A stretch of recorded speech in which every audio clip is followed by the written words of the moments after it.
नमस्कार। सोचिए, निराशा में डूबा एक इंसान क्या क्या कर सकता है। आज हम एक ऐसे ही सौदे की कहानी सुनेंगे जो जिंदगी तो बदल देता है, लेकिन उसकी कीमत रूह कंपा देती है। घने जंगल की वो काली रात और एक अघोरी का गुस्सा जो एक नौजवान पर बरस रहा है। आखिर ऐसा क्या हो गया? ऐसा क्या कर दिया उस लड़के ने कि सालों की तपस्या एक ही पल में मिट्टी में मिल गई। कहानी शुरू होती है प्रतीक के साथ। जगह है ऊटी का एक वीरान, एकदम खौफनाक जंगल। सोचिए, चारों तरफ मौत जैसा सन्नाटा पसरा हुआ है और प्रतीक, हमारा किरदार, जिंदगी की सारी उम्मीदें खो चुका है। अब प्रतीक की जिंदगी में ना कुछ भी सही नहीं चल रहा था। बेचारा अनाथालय में पला बढ़ा, जब प्यार हुआ तो उसमें भी धोखा मिला और अब तो कर्जदारों ने जीना मुश्किल कर दिया था। तो उसने फैसला कर लिया अपनी जिंदगी खत्म करने का। वो उस जंगल में मरने आया था या शायद किसी जंगली जानवर का शिकार बनने।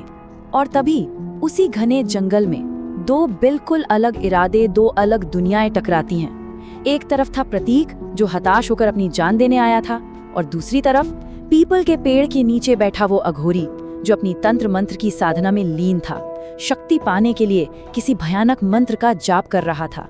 और फिर अनजाने में प्रतीक का पैर एक पत्थर से टकराया और वो लड़खड़ाकर सीधा उस तांत्रिक घेरे को तोड़ता हुआ अघोरी के सामने जा गिरा। बस अघोरी की सालों की मेहनत पर पानी फिर गया और उसका सारा का सारा गुस्सा प्रतीक पर फूट पड़ा। लेकिन यहाँ कुछ अजीब हुआ। जब अघोरी ने प्रतीक की आंखों में देखा तो उसे वहां मौत का डर बिल्कुल नहीं दिखा। और बस यही देखकर अघोरी का गुस्सा एक शातिर चाल में बदल गया। उसने सोचा, इसे मौत नहीं, इससे दुनिया की हर दौलत पाने का रास्ता दिखाया जाए।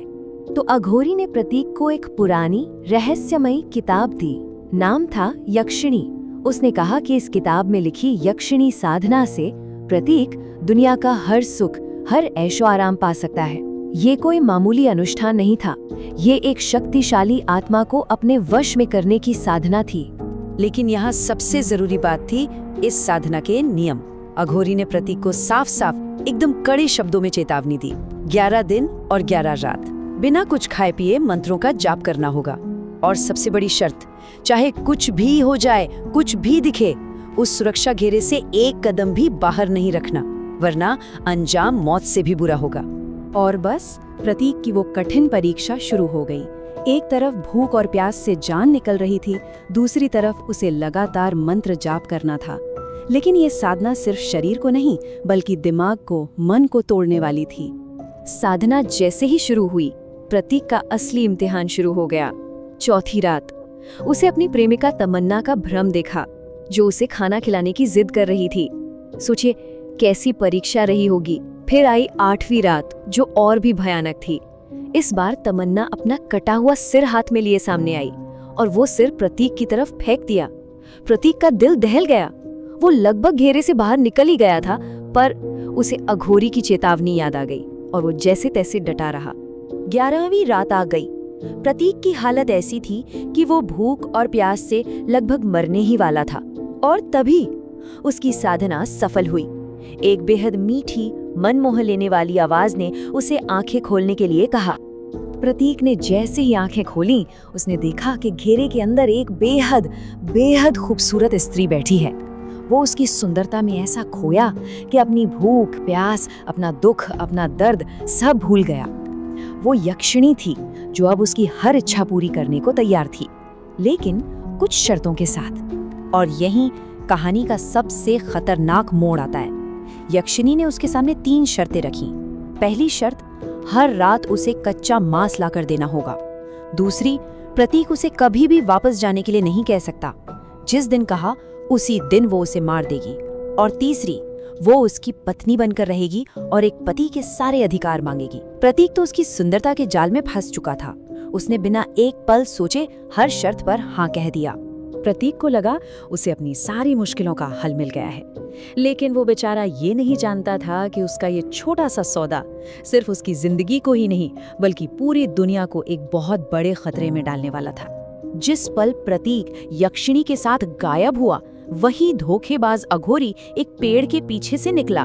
उसने वो किताब उठाई और हवा में गायब हो गया।